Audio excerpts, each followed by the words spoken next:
সেনাবাহিনী আসছে, এরা জনগণের সান্ত্বনা দিচ্ছে।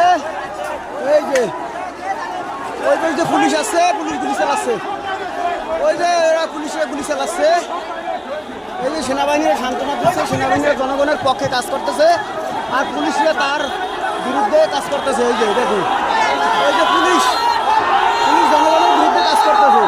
এভাবে করলে পুলিশ এরকম করা উচিত নয়, তারপরও করতেছে। দেখুন এই যে, আর সেনাবাহিনী জনগণের সান্ত্বনা দিচ্ছে যে তারা সবাইকে কি করবে।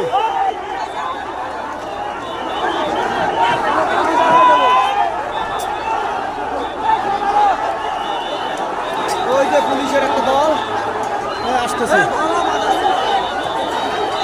এই যে দেখুন, এই যে পুলিশ কিভাবে পুলিশের জন্য আসতেছে, আর দেশের জনগণ